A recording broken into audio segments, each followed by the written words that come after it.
called the house at Long Beach, but again, there was no answer. Irritated, he looked out the window. His car was parked at the curb in front of his building. Freddie was leaning against the fender, arms folded, watching the throng of Christmas shoppers. Don Corleone put on his jacket. The office manager helped him with his overcoat. Don wrapped his knuckles on his son Freddie's head to make him take his nose. We still have all the horses. I'll be out in an hour, in a cab. He hung up. The papers had been on the streets for over 3 hours. There must have been radio news reports. It was almost impossible that Luca hadn't heard the news. Thoughtfully, Michael pondered the question. Where was Luca Brasi? It was the same question that Hagen was asking himself at that moment. It was the same question that was worrying Sonny Corleone out in Long Beach. At 4:45 that afternoon, Don Corleone had finished checking the papers the office manager of his olive oil company had prepared for him. He put on his jacket and wrapped his knuckles on his son Freddie's head to make him take his nose out of the afternoon newspaper. Tell Gatto to get the car from the lot. I'll be ready to go home in a few minutes. Freddie grunted. I'll have to get it myself. Paulie called in sick this morning. Got a cold again. Don Corleone looked thoughtful for a moment. That's the third time this month. I think maybe you'd better get a healthier fella for this job. Tell Tom. Fred protested. Paulie's a good kid. If he says he's sick, he's sick. I don't mind getting the car. He left the office. Don Corleone watched out the window as his son crossed 9th Avenue to the parking lot. He stopped to call Hagen's office, but there was no answer. He called the house at Long Beach, but again, there was no answer. Irritated, he looked out the window. His car was parked at the curb in front of his building. Freddie was leaning against the fender, arms folded, watching the throng of Christmas shoppers. Don Corleone put on his jacket. The office manager helped him with his overcoat. Don Corleone grunted his thanks and went out the door and started down the 2 flights of steps. Out in the street, the early winter light was failing. Freddie leaned casually against the fender of the heavy Buick. When he saw his father come out of the building, Freddie went out into the street to the driver's side of the car and got in. Don Corleone was about to get in on the sidewalk side of the car when he hesitated and then turned back to the long, open fruit stand near the corner. This had been his habit lately. He loved the big out-of-season fruits, yellow peaches and oranges that glowed in their green boxes. The proprietor sprang to serve him. Don Corleone did not handle the fruit. He pointed. The fruit man disputed his decisions only once, to show him that one of his choices had a rotten underside. Don Corleone took the paper bag in his left hand and paid the man with a $5 bill. He took his change, and as he turned to go back to the waiting car, 2 men stepped from around the corner. Don Corleone knew immediately what was to happen. The 2 men wore black overcoats and black hats pulled low to prevent identification by witnesses. They had not expected Don Corleone's alert reaction. He dropped the bag of fruit and darted toward the parked car with startling quickness for a man of his bulk. At the same time, he shouted, Fredo! Fredo! It was only then that the 2 men drew their guns and fired. The first bullet caught Don Corleone in the back. He felt the hammer shock of its impact, but made his body move toward the car. The next 2 bullets hit him in the buttocks and sent him sprawling in the middle of the street. Meanwhile, the 2 gunmen, careful not to slip on the rolling fruit, started to follow in order to finish him off. At that moment, perhaps no more than 5 seconds after the Don's call to his son, Federico Corleone appeared out of his car, looming over it. The gunman fired 2 more hasty shots at the Don lying in the gutter. One hit him in the fleshy part of his arm, and the second hit him in the calf of his right leg. Though these wounds were the least serious, they bled profusely, forming small pools of blood beside his body. But by this time, Don Corleone had lost consciousness. Freddie had heard his father shout, calling him by his childhood name, and then he had heard the first 2 loud reports. By the time he got out of the car, he was in shock. He had not even drawn his gun. The 2 assassins could easily have shot him down, but they too panicked. They must have known the son was armed, and besides, too much time had passed. They disappeared around the corner, leaving Freddie alone in the street with his father's bleeding body. Many of the people thronging the avenue had flung themselves into doorways or on the ground. Others had huddled together in small groups. Freddie still had not drawn his weapon. He seemed stunned. He stared down at his father's body lying face down on the tarred street, lying now in what seemed to him a blackish lake of blood. Freddie went into physical shock. People eddied out again, and someone, seeing him start to sag, led him to the curbstone and made him sit down on it. A crowd gathered around Don Corleone's body. a circle that shattered when the first police car sirened a path through them. Directly behind the police was the Daily News radio car, and even before it stopped, a photographer jumped out to snap pictures of the bleeding Don Corleone. A few moments later, an ambulance arrived.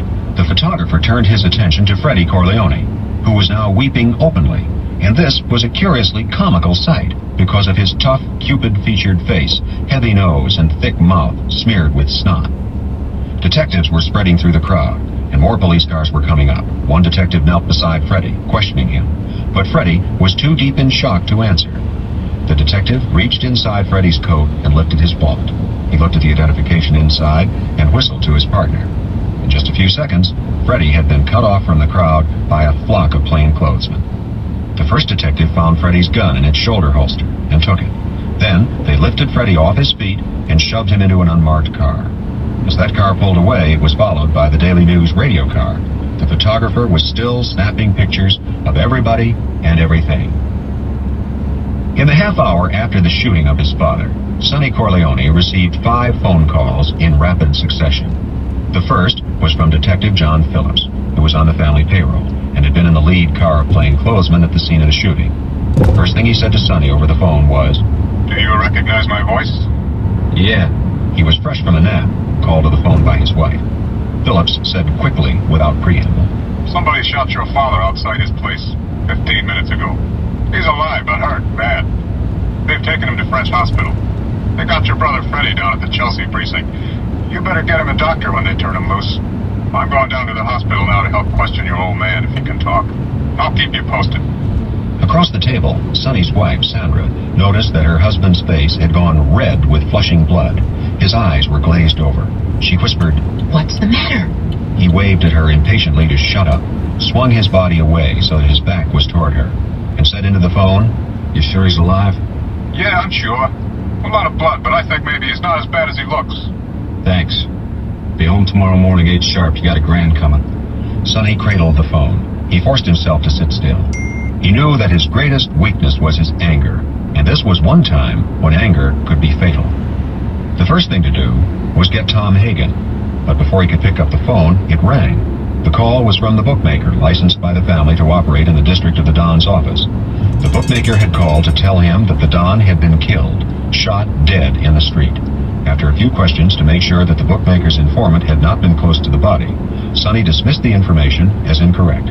Phillips' dope would be more accurate. The phone rang almost immediately a third time. It was a reporter from the Daily News. As soon as he identified himself, Sonny Corleone hung up. He dialed Hagen's house and asked Hagen's wife, "Did Tom come home yet?" She said no, that he was not due for another 20 minutes, but she expected him home for supper. "Have him call me." He tried to think things out. He tried to imagine how his father would react in a like situation. He had known immediately that this was an attack by Sollozzo, but Sollozzo would never have dared to eliminate so high-ranking a leader as the Don unless he was backed by other powerful people. The phone, ringing for the 4th time, interrupted his thoughts. The voice on the other end was very soft, very gentle. "Santino Corleone? Yeah. We have Tom Hagen. In about 3 hours, he'll be released with our proposition. Don't do anything rash until you've heard what he has to say. It'll only cause a lot of trouble. What's done is done. Everybody has to be sensible now. Don't lose that famous temper of yours." The voice was slightly mocking. Sonny couldn't be sure, but it sounded like Sollozzo. He made his voice sound muted, depressed. I'll wait. He heard the receiver on the other end click. He looked at his heavy, gold-banded wristwatch and noted the exact time of the call and jotted it down on the tablecloth. He sat at the kitchen table, frowning. His wife asked, "Sonny, what is it?" They shot the old man. He saw the shock on her face. Don't worry, he's not dead, and nothing else is going to happen. He did not tell her about Hagen. And then the phone rang for the 5th time. It was Clemenza. The fat man's voice came wheezing over the phone in grunt-like gasps. You hear about your father? Yeah, but he's not dead. There was a long pause over the phone, and then Clemenza's voice came packed with emotion. Thank God, thank God. You sure? I got word he was dead in the street. He's alive. He was listening intently to every intonation in Clemenza's voice. The emotion had seemed genuine, but it was part of the fat man's profession to be a good actor. You'll have to carry the ball, Sonny. What do you want me to do? Get over to my father's house. Bring Paulie Gatto. That's all.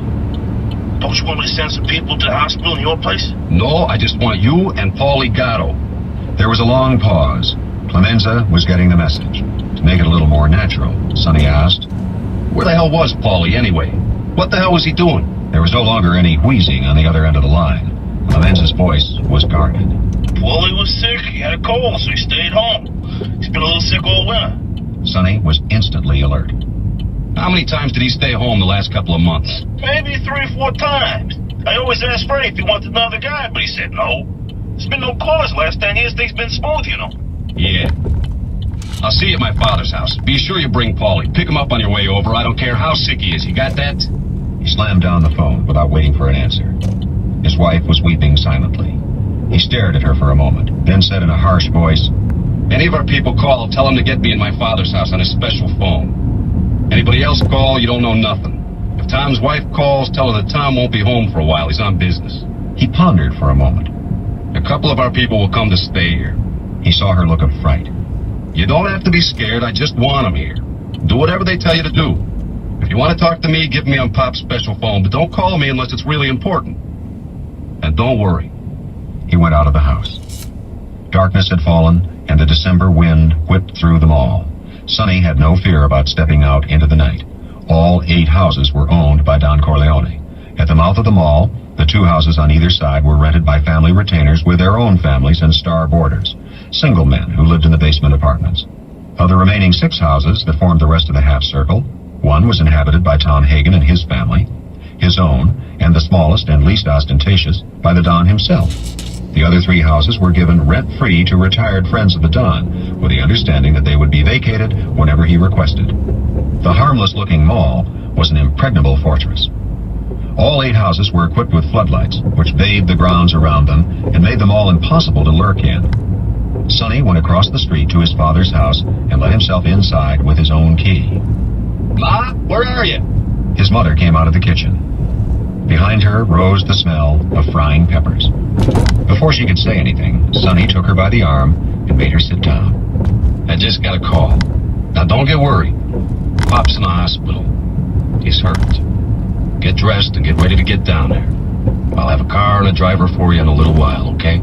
His mother looked at him steadily for a moment and then asked in Italian, Have they shot him? Sonny nodded.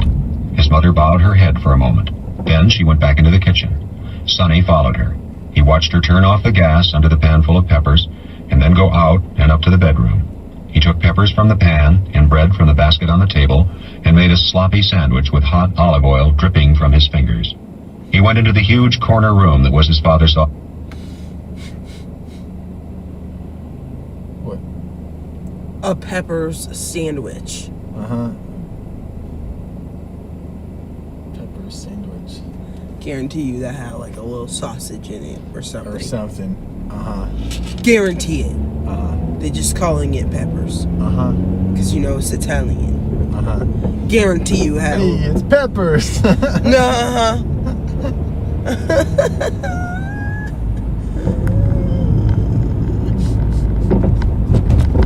Peppers ain't peppers with all the little sausage. No. Living.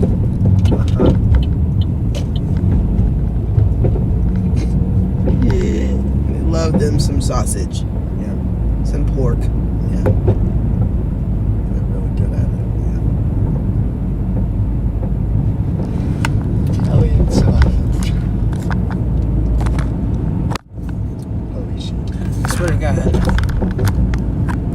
I'm gonna get very good at Italian food. After I get good, amazing at African food. African American food, I mean. I'm gonna get very, very good at Italian. That's my sick.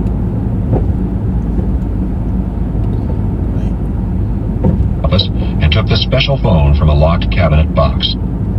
The phone had been especially installed and was listed under a phony name and a phony address.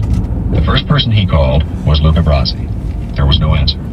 Then he called the safety valve Capo Regime in Brooklyn, a man of unquestioned loyalty to the Don.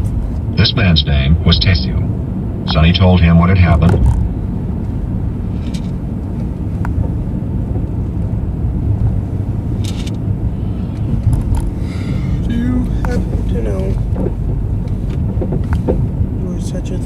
numbers.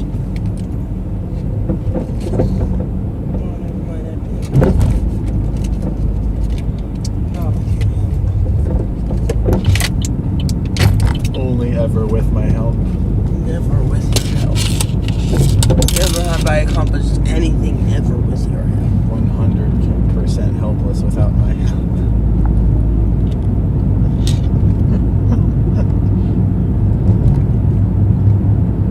And what he wanted.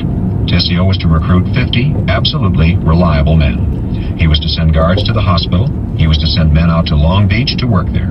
Tessio asked, Did they get Clemenza too? I don't want to use Clemenza's people right now. Tessio understood immediately. There was a pause, and then he said, Excuse me, Sonny. I say this as your father would say it. Don't move too fast. I can't believe Clemenza would betray us. Thanks. I don't think so, but I have to be careful, right? Right. Another thing.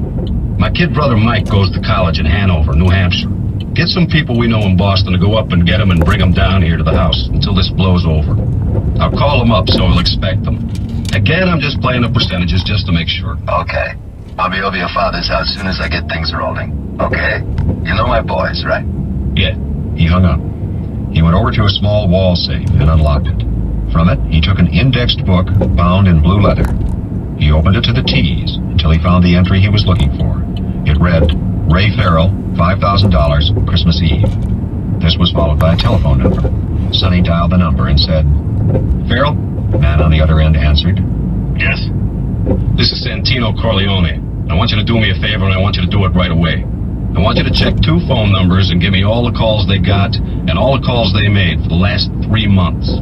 He gave Farrell the number of Paulie Gatto's home and Clemenza's home. This is important. Get it to me before midnight, and you'll have an extra very Merry Christmas. Before he settled back to think things out, he gave Luca Brasi's number one more call. Again, there was no answer. This worried him, but he put it out of his mind. Luca would come to the house as soon as he heard the news. Sonny leaned back in the swivel chair. In an hour, the house would be swarming with family people, and he would have to tell them all what to do. And now that he finally had time to think, he realized how serious the situation was. It was the first challenge to the Corleone family and their power in 10 years.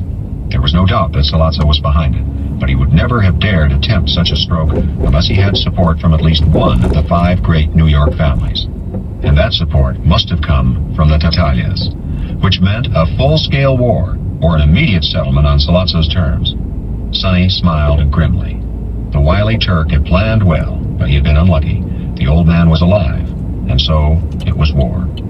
With Luca Brasi and the resources of the Corleone family, there could be but one outcome. But again, the nagging worry. Where was Luca Brasi? Chapter 3. Counting the driver, there were 4 men in the car with Hagen. They put him in the back seat, in the middle of the 2 men who had come up behind him in the street. Sollozzo sat up into a bed. Hagen's hands were shaking as he put a cigarette in his mouth. One of the men brought a bottle of rye to the table and gave him a slug of it in a china coffee cup. Hagen drank the fiery liquid gratefully, steadied his hands, and took the weakness out of his legs. Your boss is dead. He paused, surprised at the tears that sprang to Hagen's eyes. Then he went on. We got him outside his office, in the street. As soon as I got the word, I picked you up. You have to make the peace between me and Sonny. Hagen didn't answer. He was surprised at his own grief, and the feeling of desolation mixed with his fear of death. Sollozzo was speaking again. Sonny was hot for my deal, right? You know it's a smart thing to do, too. Narcotics is a coming thing. There's so much money in it that everybody can get rich just in a couple of years. The Don was an old mustache Pete. His day was over, but he didn't know it. Now he's dead. Nothing can bring him back. I'm ready to make a new deal. I want you to talk Sonny into taking it. Hagen said, You haven't got a chance. Sonny will come after you with everything he's got. That's gonna be his first reaction. You have to talk some sense to him. The Tattaglia family stands behind me with all their people. The other New York families will go along with anything that will stop a full-scale war between us. Our war has to hurt them and their businesses. If Sonny goes along with the deal, the other families in the country will consider it none of their affair. Even the Don's oldest friends. Hagen stared down at his hands, not answering. Sollozzo went on persuasively. The Don was slipping. In the old days, I could never have gotten to him. The other families distrust him because he made you his consigliere, and you're not even Italian, much less Sicilian. If it goes to all-out war, the Corleone family will be smashed, and everybody loses, me included. I need the family political contacts more than I need the money, even. So talk to Sonny. Talk to the capo regimes. You'll save a lot of bloodshed. Hagen held out his china cup for more whiskey. I'll try. But Sonny's strong-headed. And even Sonny won't be able to call off Luca. You have to worry about Luca. I'll have to worry about Luca if I go for your deal. I'll take care of Luca. You take care of Sonny and the other 2 kids.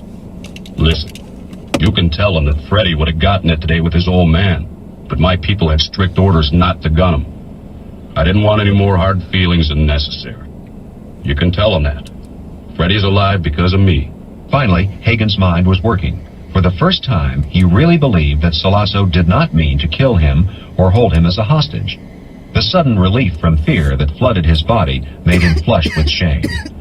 Sollozzo watched him with a quiet, understanding smile. Hagen began to think things out. If he did not agree to argue Sollozzo's case, he might be killed. But then he realized that Sollozzo expected him only to present it, and present it properly, as he was bound to do as a responsible consigliere. And now, thinking about it, he also realized that Sollozzo was right. An unlimited war between the Tattaglias and the Corleones must be avoided at all costs. The Corleones must bury their dead. Forget. Make a deal. And then, when the time was right, they could move against Sollozzo. But glancing up, he realized that Sollozzo knew exactly what he was thinking. The Turk was smiling. And then it struck Hagen. What had happened to Luca Brasi that Sollozzo was so unconcerned? Had Luca made a deal? He remembered that on the night Don Corleone had refused Sollozzo, Luca had been summoned into the office for a private conference with the Don. But now was not the time to worry about such details. He had to get back to the safety of the Corleone family fortress in Long Beach. I'll do my best. I believe you're right. It's even what the Don would want us to do. Sollozzo nodded gravely. I don't like bloodshed. I'm a businessman, and blood costs too much money. At that moment, the phone rang, and one of the men sitting behind Hagen went to answer it. He listened and then said curtly, Okay, I'll tell him. He hung up the phone, went to Sollozzo's side, and whispered in the Turk's ear. Hagen saw Sollozzo's face go pale, his eyes glitter with rage. He himself felt a thrill of fear. Sollozzo was looking at him speculatively, and suddenly, Hagen knew that he was no longer going to be set free, that something had happened that might mean his death. Sollozzo said, The old man is still alive. 5 bullets in a Sicilian hide, and he's still alive. He gave a fatalistic shrug. Bad luck. Bad luck for me. Bad luck for you. Chapter 4. When Michael Corleone arrived at his father's house in Long Beach, he found the narrow entrance mouth of the mall blocked off with a linked chain. The mall itself was bright with the floodlights of all 8 houses, outlining at least 10 cars parked along the curving cement walk. 2 men he didn't know were leaning against the chain. One of them asked in a Brooklyn accent, "Who are you?" He told them. Another man came out of the nearest house and peered at his face. "That's the Don's kid," he said. "I'll bring him inside." Mike followed this man to his father's house, where 2 men at the door let him and his escort pass inside. The house seemed to be full of men he didn't know until he went into the living room. There, Michael saw Tom Hagen's wife, Teresa, sitting stiffly on the sofa, smoking a cigarette. On the coffee table in front of her was a glass of whiskey. On the other side of the sofa sat the bulky Clemenza. The capo regime's face was impassive, but he was sweating, and the cigar in his hand glistened slickly black with his saliva. Clemenza came to wring his hand in a consoling way, muttering, Your mother's at the hospital with your father. He's gonna be all right. Paulie Gatto stood up to shake hands. Michael looked at him curiously. He knew Paulie was his father's bodyguard, but did not know that Paulie had stayed home sick that day. But he sensed tension in the thin, dark face. He knew Gatto's reputation as an up-and-coming man, a very quick man who knew how to get delicate jobs done without complications, and today he had failed in his duty. He noticed several other men in the corners of the room, but he did not recognize them. They were not of Clemenza's people. Michael put these facts together and understood.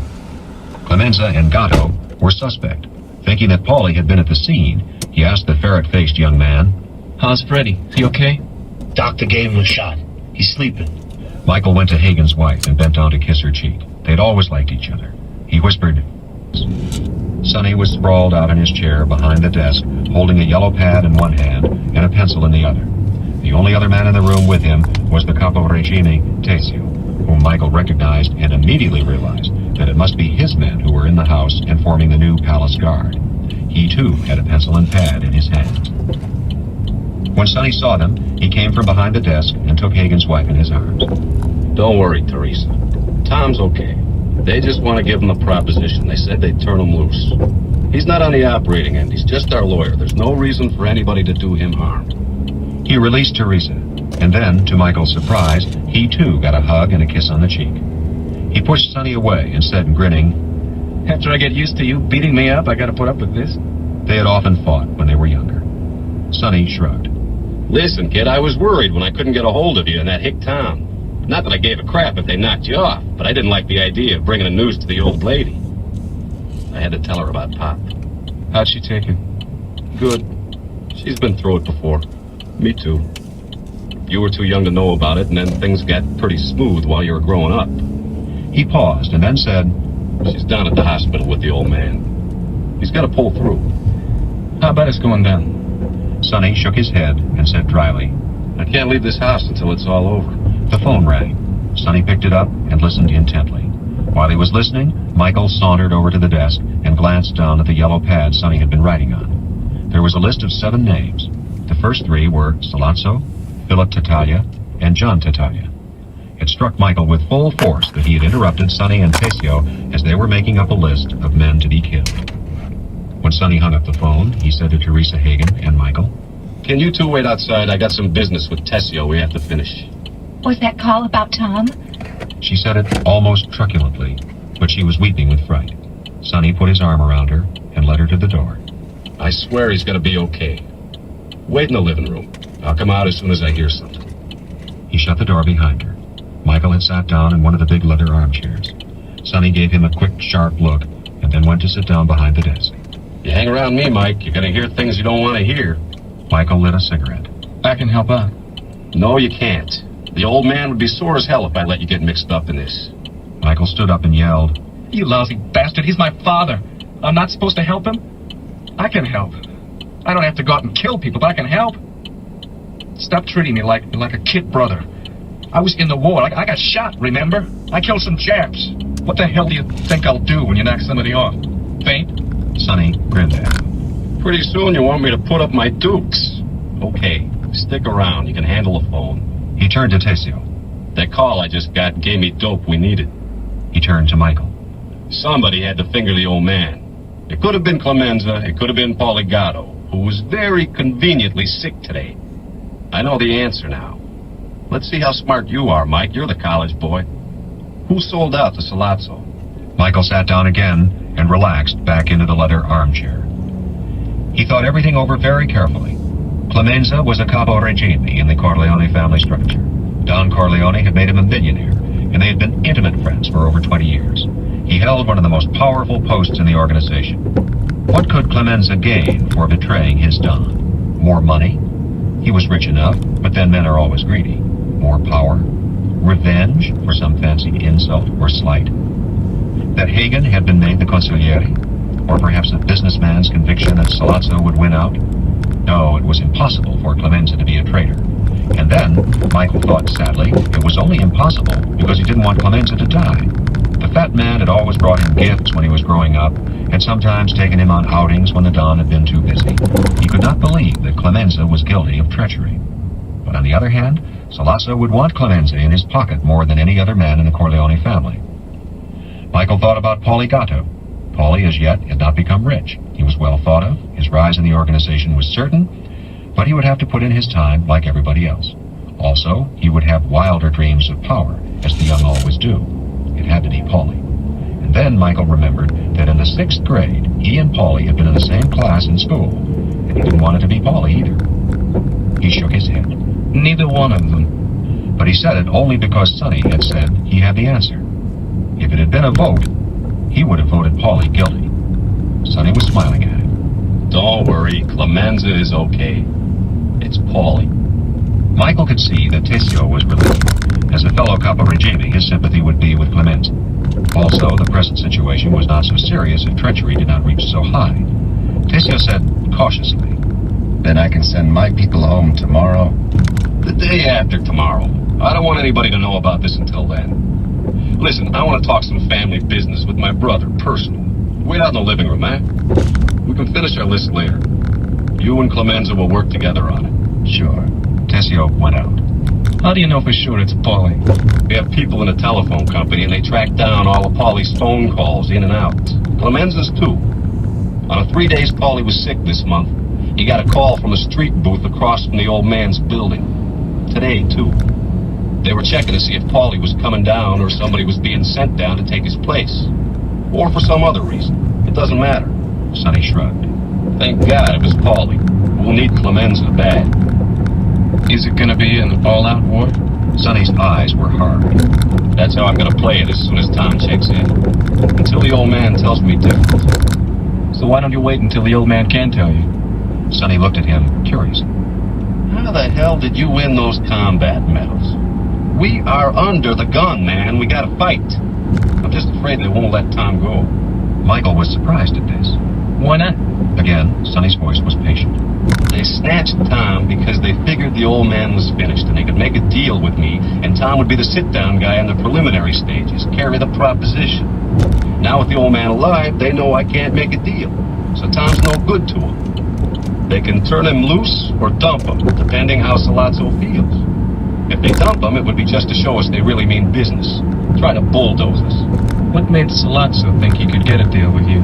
Sonny flushed, and he didn't answer for a moment. Then he said, "We had a meeting a few months ago. Salazzo came to us with a proposition on drugs. The old man turned him down, but during the meeting I shot off my mouth. I showed I wanted a deal, which is absolutely the wrong thing to do. If there's one thing the old man hammered into me, it's never to do a thing like that, to let other people know there's a split of opinion in the family. So Salazzo figures he gets rid of the old man, I have to go in with him on the drugs. With the old man gone, the family power is cut at least in half. I would be fighting for my life anyway to keep all the businesses the old man got together. Drugs are the common thing. We should get into. And his knocking off the old man is purely business, nothing personal. As a matter of business, I would go in with him. Of course, he would never let me get too close. He'd make sure I'd never get a clean shot at him, just in case. But he also knows that once I accepted the deal, the other families would never let me start a war a couple of years later just for revenge. Also, the Tattaglia family is behind it. If they had gotten the old man, what would you have done? Salazzo is dead meat. I don't care what it costs. I don't care if we have to fight all the 5 families in New York. The Tattaglia family's gonna be wiped out. I don't care if we all go down together. That's not how Pop would have played it. Sonny made a violent gesture.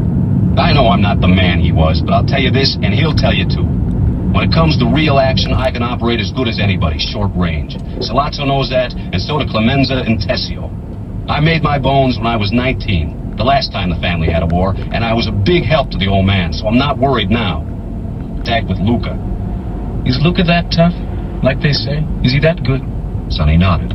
He's in a class by himself. I'm gonna send him after the 3 Tattaglias. I'll get Salazzo myself. Michael shifted uneasily in his chair. He looked at his older brother. He remembered Sonny as being sometimes casually brutal, but essentially warm-hearted. A nice guy. It seemed unnatural to hear him talking this way. It was chilling to see the list of names he had scribbled down, men to be executed, as if he were some newly crowned Roman emperor. He was glad that he was not truly part of all this, that now his father lived, he did not have to involve himself in vengeance. He'd help out, answering the phone, running errands and messages. Sonny and the old man could take care of themselves, especially with Luca behind them. At that moment, they heard a woman scream in the living room. Oh, Christ, Michael thought. It sounded like Tom's wife. He rushed to the door and opened it. Everybody in the living room was standing, and by the sofa, Tom Hagen was holding Teresa close to him, his face embarrassed. Teresa was weeping and sobbing, and Michael realized that the scream he had heard had been her calling out her husband's name with joy. As he watched, Tom Hagen disentangled himself from his wife's arms and lowered her back onto the sofa. He smiled at Michael grimly. Glad to see you, Mike. Really glad. He strode into the office without another look at his still sobbing wife. He hadn't lived with the Corleone family 10 years for nothing, Michael thought with a queer flush of pride. Some of the old man had rubbed off on him, as it had on Sonny, and he thought with surprise, even on himself. Chapter 5. It was nearly 4 o'clock in the morning as they all sat in the corner room office. Sonny, Michael, Tom Hagen, Clemenza, and Tessio. Teresa Hagen had been persuaded to go to her own home next door. Paulie Gatto was still waiting in the living room, not knowing that Tessio's men had been instructed not to let him leave or let him out of their sight. Tom Hagen relayed the deal Sollozzo offered. He told how, after Sollozzo had learned the Don still lived, it was obvious that he meant to kill Hagen. Hagen grinned. If I ever plead before the Supreme Court, I'll never plead better than I did with that goddamn Turk tonight. I told him I'd talk the family into the deal even though the Don was alive. I told him I could wrap you around my finger, Sonny, how we were buddies as kids. And don't get sore, but I let him get the idea that maybe you weren't too sorry about getting the old man's job, God forgive me. He smiled apologetically at Sonny, who made a gesture signifying that he understood that it was of no consequence. Michael, leaning back in his armchair with the phone at his right hand, studied both men. When Hagen had entered the room, Sonny had come rushing to embrace him. Michael realized with a faint twinge of jealousy that in many ways, Sonny and Tom Hagen were closer than he himself could ever be to his own brother. Sonny said, Let's get down to business. We have to make plans. Take a look at this list me and Tessio made up. Tessio, give Clemenza your copy. Michael said, If we make plans, Freddy should be here. Freddy is no use to us. The doctor says he's in shock so bad he has to have complete rest. I don't understand that. Freddy was always a pretty tough guy. I guess seeing the old man gunned down was hard on him. He always thought the Don was God. It wasn't like you and me, Mike. Okay, leave Freddy out. Leave him out of everything. Absolutely everything. Now, Sonny, until this is all over, I think you should stay in the house. I mean, never leave it. You're safe here. Don't underrate Sollozzo. He's got to be a Petsanavante, a real 90 caliber. Is the hospital covered? Sonny nodded. The cops have it locked in, and I got my people there visiting Pop all the time. What do you think of that list, Tom? Hagen frowned down at the list of names. Jesus Christ, Sonny, you're really taking this personal. The Don would consider it a purely business dispute. Sollozzo is the key. Get rid of Sollozzo and everything falls in line. You don't have to go after the Tattaglias. Sonny looked at his two capo regime. Tessio shrugged. It's tricky. Clemenza didn't answer at all. Sonny said to Clemenza, One thing we can take care of without discussion. I don't want Paulie around here anymore. Make that first on your list. The fat capo regime nodded. What about Luca? Sollozzo didn't seem worried about Luca. That worries me. If Luca sold us out, we're in real trouble. That's the first thing we have to know. Has anybody been able to get in touch with him? No. I've been calling him all night. Maybe he's shacked up. No, he never sleeps over with a broad. He always goes home when he's through. Mike, keep ringing his number until you get an answer. Michael dutifully picked up the phone and dialed. He could hear the phone ringing on the other end, but no one answered. Finally, he hung up. Keep trying every 15 minutes. Okay, Tom. You're the consigliere. How about some advice? What the hell do you think we should do? Hagen helped himself to the whiskey bottle on the desk. We negotiate with Sollozzo until your father is in shape to take charge. We might even make a deal if we have to. When your father gets out of bed, he can settle the whole business without a fuss, and all the families will go along with him. You think I can't handle this guy, Sollozzo? Tom Hagen looked him directly in the eye. Sonny, sure you can outfight him. The Corleone family has the power. You have Clemenza and Tessio here, and they can muster 1,000 men if it comes to an all-out war. But at the end, there will be a shambles over the whole East Coast, and all the other families will blame the Corleones. We'll make a lot of enemies. And that's something your father never believed in. Michael, watching Sonny, thought he took this well. But Sonny said to Hagen, What if the old man dies? What do you advise then, consigliere? I know you won't do it, but I would advise you to make a real deal with Sollozzo on the drugs. Without your father's political contacts and personal influence, the Corleone family loses half its strength. Without your father, the other New York families might wind up supporting the Tattaglias and Sollozzo just to make sure there isn't a long, destructive war. If your father dies, make the deal. Then wait and see. Sonny was white-faced with anger. That's easy for you to say. It's not your father they killed. I was as good a son to him as you or Mike, maybe better. I'm giving you a professional opinion. Personally, I want to kill all those bastards.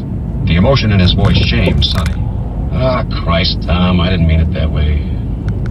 But he had, really. Blood was blood, and nothing else was its equal. Sonny brooded for a moment as the others waited in embarrassed silence. Then he sighed. Okay, we'll sit tight until the old man can give us the lead. But Tom, I want you to stay inside the mall too. Don't take any chances. Mike, you be careful, though I don't think even Sollozzo would bring personal family into the war. Everybody would be against them then. But be careful. Tessio, you hold your people in reserve, but have them nosing around the city. Clemenza, after you settle the Paulie Gatto thing, you move your men into the house and the mall to replace Tessio's people. Tessio, you keep your men at the hospital, though. Tom, start negotiation over the phone or by messenger with Sollozzo and the Tattaglias the first thing in the morning. Mike, tomorrow you take a couple of Clemenza's people and go to Luca's house and wait for him to show up, or find out where the hell he is. The crazy bastard might be going after Sollozzo right now if he's heard the news. I can't believe he'd ever go against his Don, no matter what the Turk offered him. Hagen said reluctantly, Maybe Mike shouldn't get mixed up in this so directly. Right. Forget that, Mike.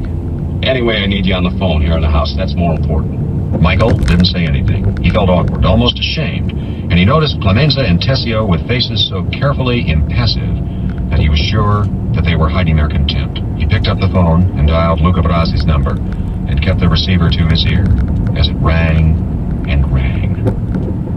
Chapter 6. Peter Clemenza slept badly that night. In the morning, he got up early and made his own breakfast of a glass of grappa, a thick slice of Genoa salami with a chunk of fresh Italian bread that was still delivered to his door as in the old days. Then he drank a great plain china mug filled with hot coffee that had been lashed with anisette. But as he padded about the house in his old bathrobe and red felt slippers, he pondered on the day's work that lay ahead of him. Last night, Sonny Corleone had made it very clear that Paulie Gatto was to be taken care of immediately. It had to be today. Clemenza was troubled, not because Gatto had been his protege and had turned traitor. This did not reflect on the Capo Regime's judgment. After all, Paulie's background had been perfect. He came from a Sicilian family. He had grown up in the same neighborhood as the Corleone children, had indeed even gone to school with one of the sons. He had been brought up through each level in the proper manner. He had been tested and not found wanting. And then, after he had made his bones, he had received a good living from the family, a percentage of an East Side book, and a union payroll slot. Clemenza had not been unaware that Paulie Gatto supplemented his income with freelance stick-ups, strictly against the family rules, but even this was a sign of the man's worth. The breaking of such regulations was considered a sign of high-spiritedness, like that shown by a fine racing horse fighting the reins. And Paulie had never caused trouble with his stick-ups. They had always been meticulously planned and carried out with a minimum of fuss and trouble, with no one ever getting hurt. A $3,000 Manhattan Garment Center payroll, a small Chinaware factory payroll in the slums of Brooklyn. After all, a young man could always use some extra pocket money. It was all in the pattern. Who could ever foretell that Paulie Gatto would turn traitor? What was troubling Peter Clemenza this morning was an administrative problem. The actual execution of Gatto was a cut-and-dried chore. The problem was, who should the Capo Regime bring up from the ranks to replace Gatto in the family? It was an important promotion, that to button man, one not to be handed out lightly. The man had to be tough, and he had to be smart. He had to be safe, not a person that would talk to the police if he got in trouble. One well saturated in the Sicilian's law of omertà, the law of silence. And then, what kind of a living would he receive for his new duties? Clemenza had several times spoken to the Don about better rewards for the all-important button man who was first in the front line when trouble arose, but the Don had put him off. If Paulie had been making more money, he might have been able to resist the blandishments of the wily Turk, Sollozzo. Clemenza finally narrowed down the list of candidates to 3 men. The first was an enforcer who worked with the colored policy bankers in Harlem, a big, brawny brute of a man of great physical strength. A man with a great deal of personal charm who could get along with people and yet, when necessary, make them go in fear of him. But Clemenza scratched him off the list after considering his name for a half hour.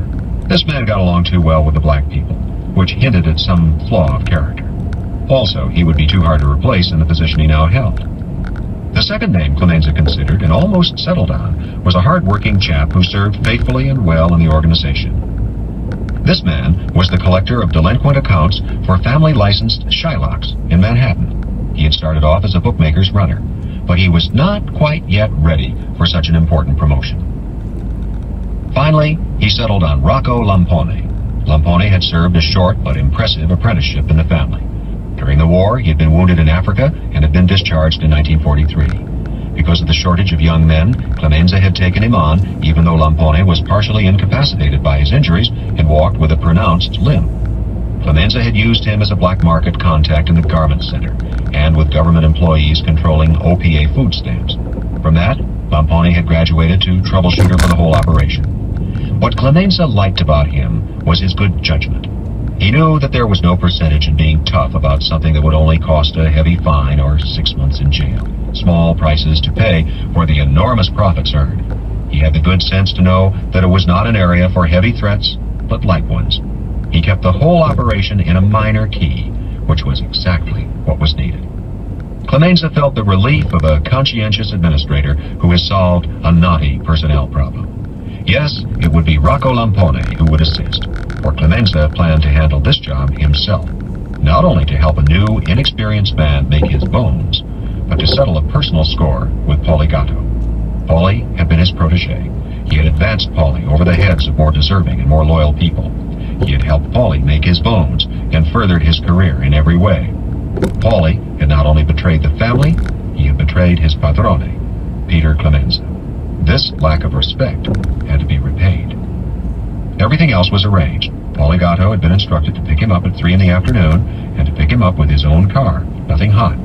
Now, Clemenza took up the telephone and dialed Rocco Lampone's number. He did not identify himself. He simply said, "Come to my house. I have an errand for you." He was pleased to note that, despite the early hour, Lampone's voice was not surprised or dazed with sleep, and he simply said, "Okay." "Good man." Clemenza added, "No rush. Have your breakfast and lunch first before you come see me, but not later than 2 in the afternoon." There was another laconic okay on the other end, and Clemenza hung up the phone. He had already alerted his people about replacing Capo Regime Tessio's people in the Corleone Mall, so that was done. He had capable subordinates and never interfered in a mechanical operation of that kind. He decided to wash his Cadillac. He loved the car. It gave him such a quiet, peaceful ride, and its upholstery was so rich that he sometimes sat in it for an hour when the weather was good because it was more pleasant than sitting in the house. And it always helped him think when he was grooming the car.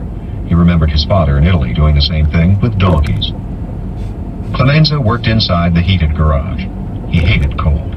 He ran over his plans. You had to be careful with Paulie. The man was like a rat. He could smell danger. And now, of course, despite being so tough, he must be shitting in his pants because the old man was still alive. He'd be as skittish as a donkey with ants up his ass.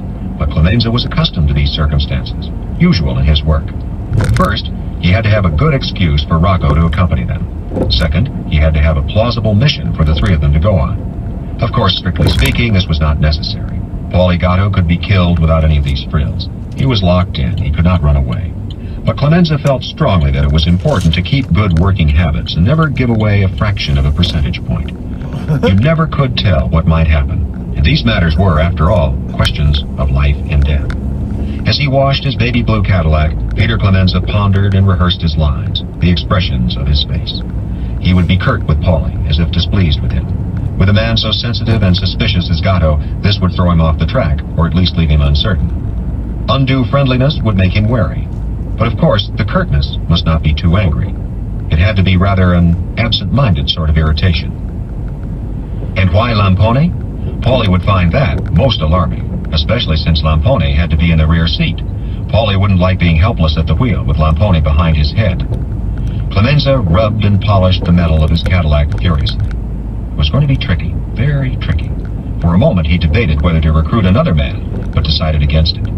Here he followed basic reasoning. In years to come, a situation might arise where it might be profitable for one of his partners to testify against him. If there were just one accomplice, it was one's word against the other. But the word of a second accomplice could swing the balance. No, they would stick to procedure. What annoyed Clemenza was that the execution had to be public. That is, the body was to be found. He would have much preferred having it disappear. Usual burying grounds were the nearby ocean or the swamplands of New Jersey on land owned by friends of the family or by other more complicated methods. But it had to be public, so that embryo traitors would be frightened and the enemy warned that the Corleone family had by no means gone stupid or soft. Sollozzo would be made wary by this quick discovery of his spy. The Corleone family would win back some of its prestige. It had been made to look foolish by the shooting of the old man. Clemenza sighed. The Cadillac gleamed like a huge blue steel egg, and he was nowhere near the solving of his problem. Then the solution hit him, logical and to the point. It would explain Rocco Lampone, himself, and Paulie being together and give them a mission of sufficient secrecy and importance. He would tell Paulie that their job today was to find an apartment in case the family decided to go to the mattresses. Whenever a war between the families became bitterly intense, the opponents would set up headquarters in secret apartments where the soldiers would sleep on mattresses scattered through the rooms. This was not so much to keep their families out of danger, their wives and little children, since any attack on non-combatants was undreamed of. All parties were too vulnerable to similar retaliation, but it was always smarter to live in some secret place where your everyday movements could not be charted, either by your opponents or by some police who might arbitrarily decide to meddle. And so, usually, a trusted capo regime would be sent out to rent a secret apartment and fill it with mattresses. That apartment would be used as a sally port into the city when an offensive was mounted. It was natural for Clemenza to be sent on such an errand. It was natural for him to take Gatto and Lampone with him to arrange all the details, including the furnishing of the apartment. Also, Clemenza thought with a grin, Paulie Gatto had proved he was greedy, and the first thought that would pop into his head was how much he would get from Sollozzo for this valuable intelligence. Rocco Lampone arrived early, and Clemenza explained what had to be done and what their roles would be. Lampone's face lit up with surprised gratitude, and he thanked Clemenza respectfully for the promotion allowing him to serve the family. Clemenza was sure he had done well. He clapped Lampone on the shoulder and said, "Hey, you'll get something better for your living after today. We'll talk about that later. You understand, the family now is occupied with more critical matters, more important things to do." Lampone made a gesture that said he would be patient, knowing his reward was certain. Clemenza went to his den safe and opened it. He took out a gun and gave it to Lampone. "Use this one. They can never trace it. Leave it in the car with Paulie. When this job is finished, I want you to take your wife and children on a vacation to Florida. Use your own money now, and I'll pay you back later. Relax. Get the sun. Use the family hotel in Miami Beach so I'll know where I can get you when I want." Clemenza's wife knocked on the door of the den to tell them that Paulie Gatto had arrived. He was parked in the driveway. Clemenza led the way through the garage, and Lampone followed him. When Clemenza got into the front seat with Gatto, he merely grunted in greeting, an exasperated look on his face. He looked at the wristwatch, as if he expected to find that Gatto was late. The ferret-faced button man was watching him intently, looking for a clue. He flinched a little when Lampone got into the rear seat behind him and said, "Rocco, sit on the other side. A big guy like you blocks up my rearview mirror." Lampone shifted dutifully so that he was sitting behind Clemenza, as if such a request was the most natural thing in the world. Clemenza said sourly to Gatto, "Damn that Sonny. He's running scared. He's already thinking of going to the mattresses. We have to find a place on the west side. Paulie, you and Rocco got to staff and supply it until the word comes down for the rest of the soldiers to use it. You know a good location?" As he had expected, Gatto's eyes became greedily interested. Paulie had swallowed the bait, and because he was thinking how much the information was worth to Sollozzo, he was forgetting to think about whether he was in danger. Also, Lampone was acting his part perfectly, time in the afternoon. So the early winter darkness was just beginning to fall when they arrived. There was no small talk in the car. Clemenza directed Paulie to drive up to the Washington Heights section. He checked a few apartment buildings and told him to park near Arthur Avenue and wait. He also left Rocco Lampone in the car. He went into the Vera Mario restaurant and had a light dinner of veal and salad, nodding his hellos to some acquaintances. After an hour had gone by, he walked the several blocks to where the car was parked and entered it. Gatto and Lampone were still waiting. "Shit, they want us back in Long Beach. They got some other job for us now. Sonny says we can let this one go until later. Rocco, you live in the city. Can we drop you off?" I have my car at your place, and my old lady needs it first thing in the morning. That's right. And you have to come back with us after all. Again on the ride back to Long Beach, nothing was said. On the stretch of road that led into the city, Clemenza said suddenly, "Paulie, pull over. I gotta take a leak." From working together so long, Gatto knew the fat capo regime had a weak bladder. He had often made such a request. Gatto pulled the car off the highway onto the soft earth that led to the swamp. Clemenza climbed out of the car and took a few steps into the bushes. He actually relieved himself. Then, as he opened the door to get back into the car, he took a quick look up and down the highway. There were no lights. The road was completely dark. Clemenza said, "Go ahead." A second later, the interior of the car reverberated with the report of a gun. Paulie Gatto seemed to jump forward, his body flinging against the steering wheel and then slumping over to the seat. Clemenza had stepped back hastily to avoid being hit with fragments of skull bone and blood.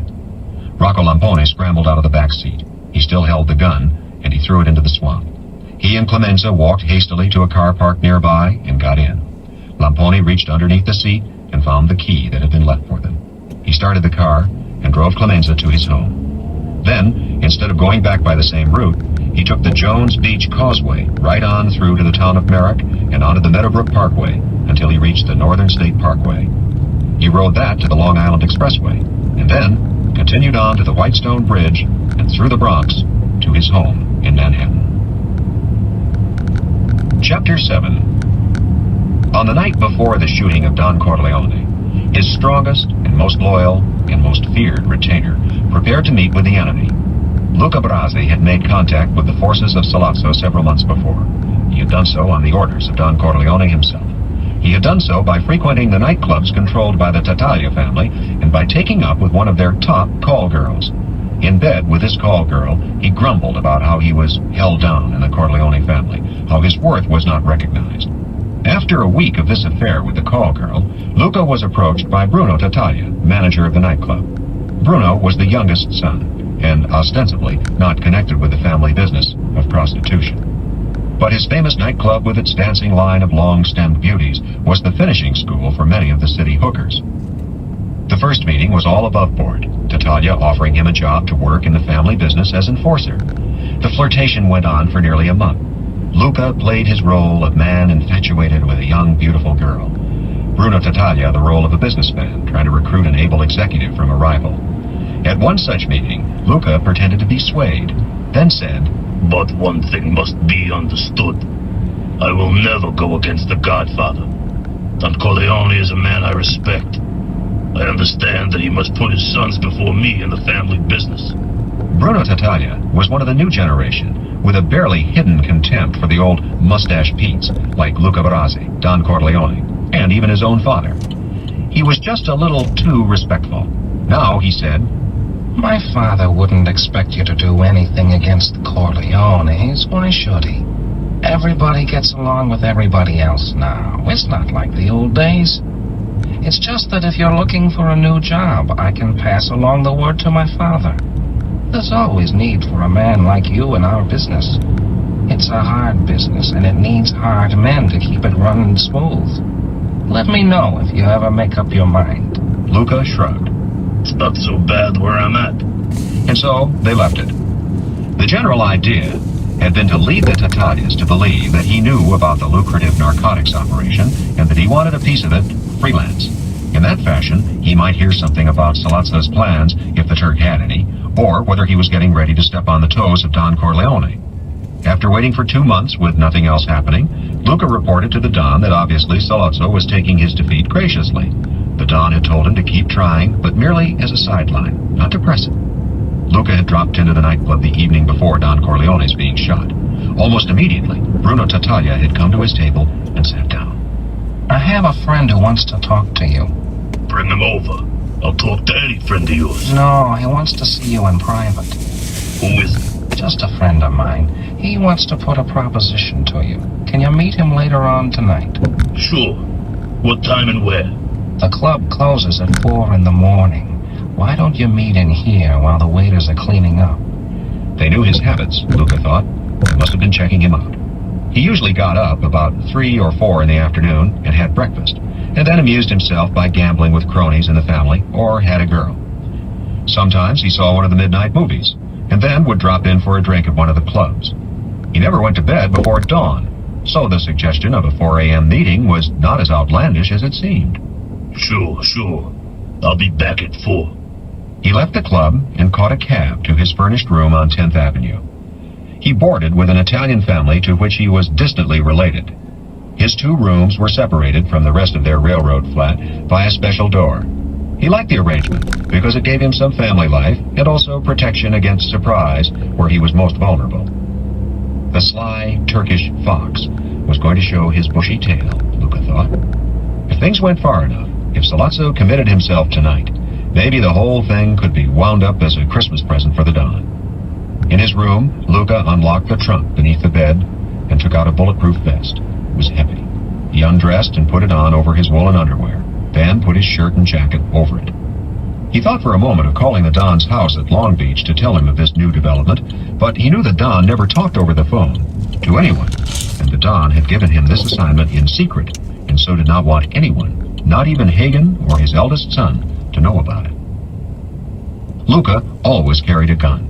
He had a license to carry a gun, probably the most expensive gun license ever issued any place, any time.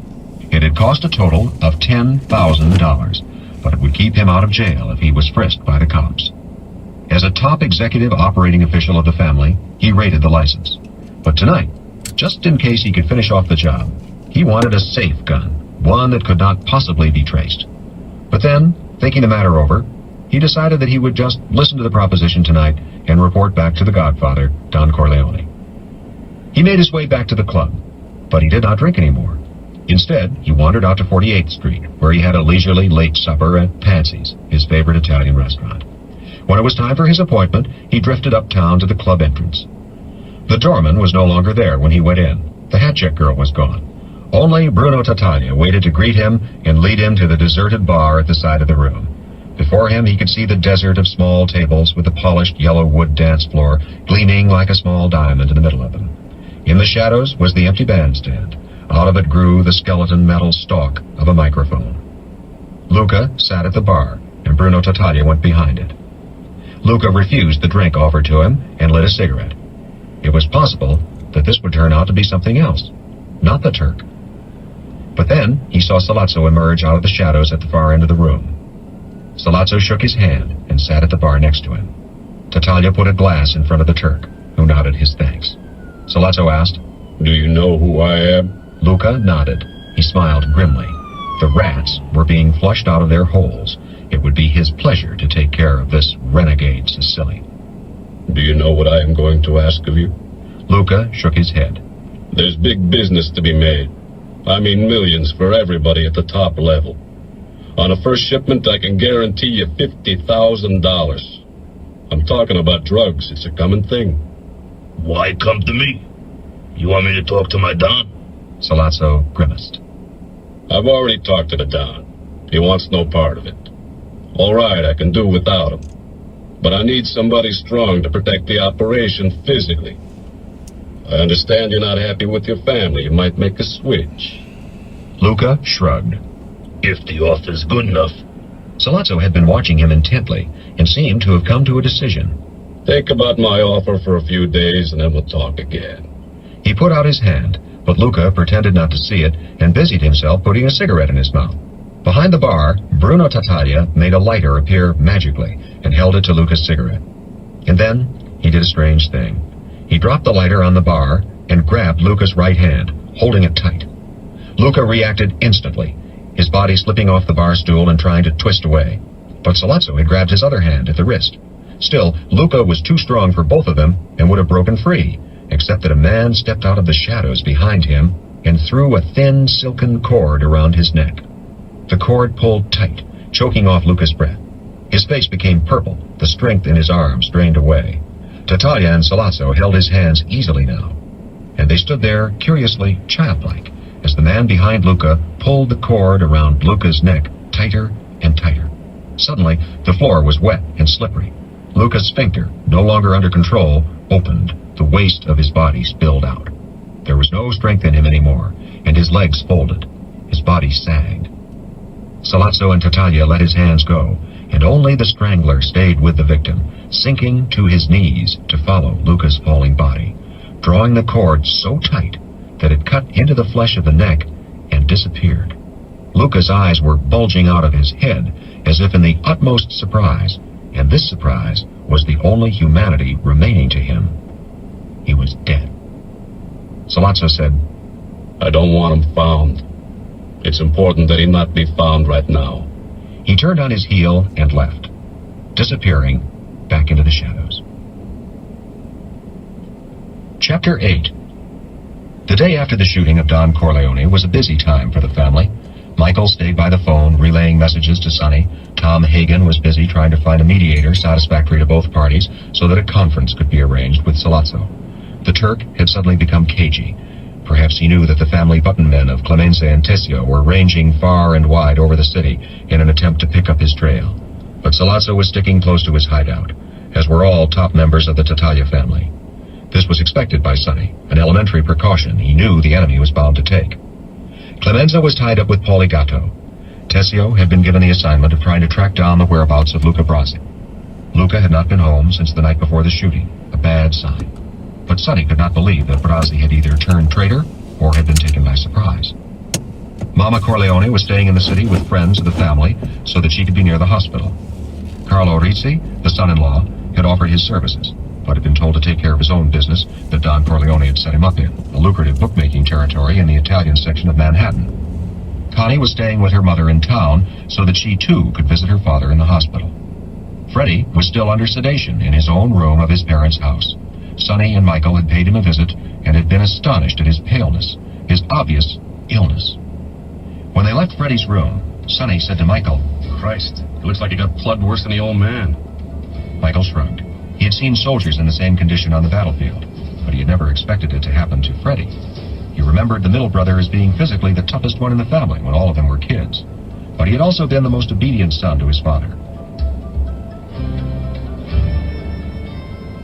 This is the end of disc number 3. Please insert disc number 4.